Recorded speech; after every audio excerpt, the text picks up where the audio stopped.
चार। पहला संत का बेटा, दूसरा गणपति बेटा, तीसरा सकल प्रसाद, चौथा इन सभी से न्यारा। तो पहला नाम आया त्रेता युग में रावण को मार दिया। दूसरा नाम क्या है? दूसरा नाम क्या है? इस पर भी संत महात्मा ने हम आपको समझाया। हम आपको जब पहले जो गुरु नाम यहाँ धरती पर में आया था और आगे कुछ प्रेमी बढ़ते जो हमारे रिश्तेदार मिलते, जो प्रेमी मिलता है, तो एक भाई दूसरे भाई को क्या बोलता है? राम राम बोलता है। क्या बोलता है? राम राम। दो एक शब्द राम राम क्यों बोलता है? हम इसी प्रेमी के साथ में होते हुए जो नया प्रेमी आ गया रास्ते से गाँव आने के समय, तो दो राम बोलता है। इसने अगर दो राम बोला तो सामने वाला आके क्या बोलता है?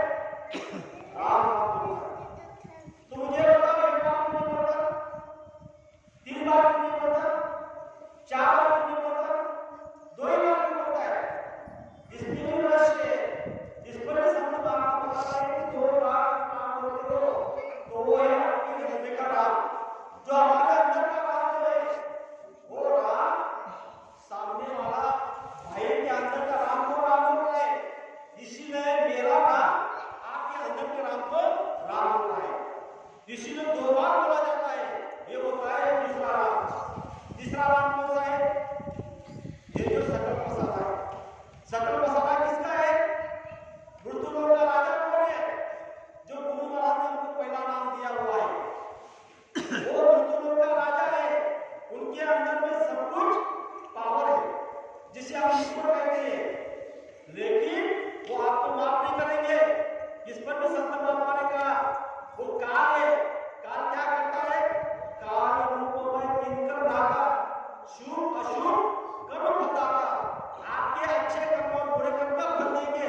अच्छा करोगे तो अच्छा मिलेगा, बुरे करोगे तो बुरा मिलेगा। लेकिन आज इस धरती पर एक जगह ऐसी है, वहां पर आपको माफी मिल सकती है। वो जगह कौन सी है? संत महात्मा का दरबार।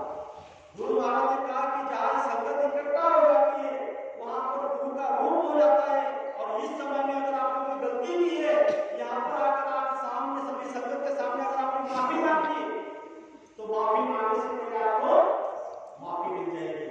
ये बात संत महात्मा ने कही। भगवान आपको माफ नहीं करेंगे, भगवान आपके कर्मों को सजा लेते हैं। इसीलिए तो बाबा जयप्रकाश जी महाराज बार बोल रहे। तो तीसरा नाम का ये सकल प्रसाद है, जिसने हम आपको एक मानव शरीर दिया है। कैसे दिया है? किराए पर, भाड़े पर दिया है। यहाँ पर सचमुच में मानव को जो आयु मिली थी 1 लाख साल, उसकी मन की ताकत थी हाथी के समान। एक शून्य कम हो गया। त्रेता युग में इस मानव की आयु मिली 10,000 वर्ष। एक शून्य कम करके इसमें मानव की जो मन की ताकत थी वो घोड़े के समान। द्वापर युग में एक शून्य कम हो गया। इस मानव की आयु मानव को मिली 1,000 वर्ष की। जिसमें इसकी मानव की मन की ताकत बकरे के समान हो गई। और आज इस कलयुग में इस मानव को 100 साल की आयु मिली। 100 साल की आयु में इसकी मन की ताकत है चींटी के समान, मतलब मुंगी के समान। पलक मारते बदलती है। लेकिन अगर इसने ठान लिया, एक लाइन में अगर वो लग गई, एक के पीछे वो चिट्टियां चलती रहती है, कभी वो खंडित नहीं करती। जब आगे अगर दीवार आ गई, दीवार के ऊपर हाथी नहीं जा सकता, घोड़ा नहीं जा सकता, बगला नहीं जा सकता, लेकिन चिट्ठी आसान से चली जाती है। इसलिए गुरु महाराज ने कहा कि कलयुग समयुग नहीं, ये करनी का युग है। करनी हमको करनी है, कथनी छोड़ करनी कर और उद्धार करनी। कलयुग उद्धार के लिए आए हुए। यहाँ पर जिन प्रेमियों ने बाबा जयप्रकाश जी महाराज से नाम का दान दिया है, वो सभी प्रेमी बड़े सौभाग्यशाली जीव हैं। वो साधारण जीव नहीं है, क्योंकि गुरु महाराज ने कहा है कि मैंने जिसको नाम का दान दिया है मैं उसके अंशर हूँ। अंशर कैसे? शब्द समूह की संग रहते कभी ना होते दूर, धीरज रखिए चित्त में दिखेगा संत। तो हम आपको गुरु महाराज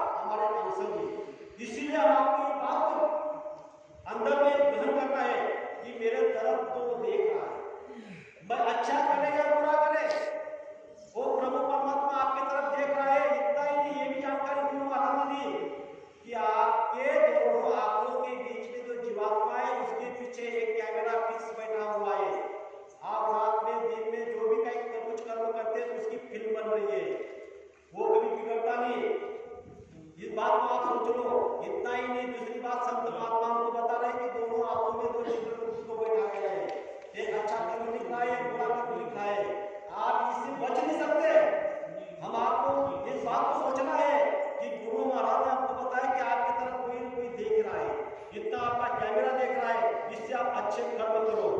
दूसरी बात गुरु महाराज ने बताई, इस जगत में, इस पृथ्वीलोक में कलयुग का विधान कौन सा है? कलयुग का विधान कौन सा है? यहाँ पर हर प्रेमी पूजा पाठ कर रहे हैं, पूजा पाठ सब कुछ करे, विधि जाने ना कोई। तो इस कलयुग की विधि क्या है? कलयुग की विधि है कलयुग केवल नाम आधार, सुमिर सुमिर न पुत्री बहुपाला।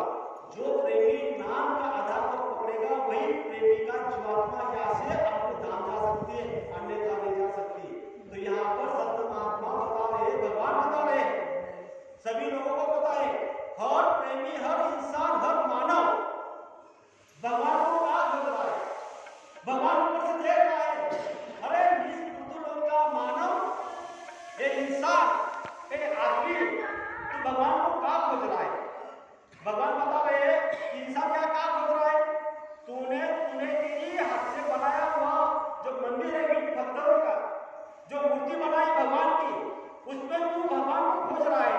और भगवान का बता रहे, मैं कहा हूं, यहाँ पर इंसान मानव जाति को भगवान बता रहे, मैना मंदिर, मैना मस्जिद, मैना गिरजाघर, ना मैं चर्च, ना मैं गिरी गुफाओं में, ना गिरी के अंदर में, ना मैं कैलाश में, ना मैं पर्वत में।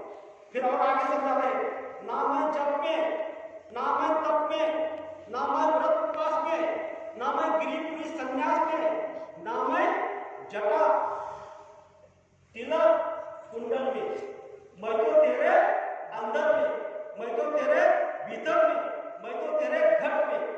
इसीलिए बाबा जी गुरु जी महाराज ने कहा, खोजनी प्रिया तू निज घट में, मत भटको जग में।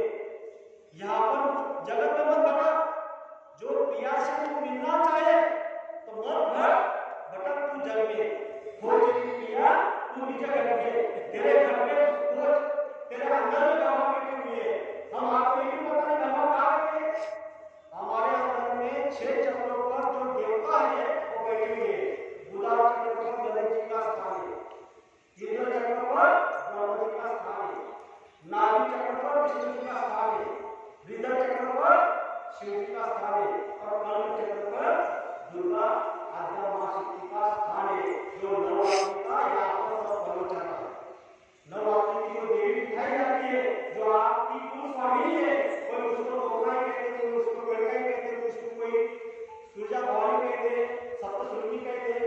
मतलब हर आद्या मां शक्ति के अलग अलग नाम आगे, जिन जिन्होंने जो यहाँ पर चमत्कार किया उनका कोई निरूपा कहते हैं। तो जो आपने नाम दिया वो सभी आद्या मां शक्ति के होंगे। आपको क्या मां शक्ति के मतलब यहाँ पर निरूपा होते हैं, यहाँ पर बैठे हुए मेरे माता बनिए, उनके रूप 4 होते हैं। पहले हमारे जीवन में कौन आती है? हमें जीवन में कौन आती है? माँ, ये माँ का पहला रूप। हमें श्री दूसरा रूप कौन होता है? हमारे घर के अंदर आती है, वो होती है बहन। फिर तीसरा रूप आती है, जो दूसरे कुंडली होती है, वो होती है हमारी पत्नी, जिसे हम लक्ष्मी कहते हैं, उसे धर्मपत्नी कहते हैं। और फिर चौथी होती है बेटी। ऐसे 4 गुरु महाराज बताए हुए हैं। तो हम आपको गुरु महाराज ने इस बात का जिक्र कर दिया कि जो नवरात्र में जो दुर्गा का आप बिठा रहे हो, वो माता क्या करती है? हाथ में तलवार लेकर बैठी है। वो क्या करती है? हाथ में तलवार लेकर बैठी है, लेकिन वहां पर जो गलत काम कर रहा है उसको कोई सजा नहीं दे रही। लेकिन आज की जो माँ है, इस माँ की तो बात छोड़ो, लेकिन मुर्गी होती मुर्गी, उसके जो छोटे छोटे बच्चे होते हैं उसको खिलाने के लिए बाहर निकालती है। और मुर्गी का काम कौन होता है? बिल्ली होती है। जब बिल्ली उधर से आती है, अगर बच्चे को झपकने लगती है तो मुर्गी क्या करती है? उस बिल्ली पर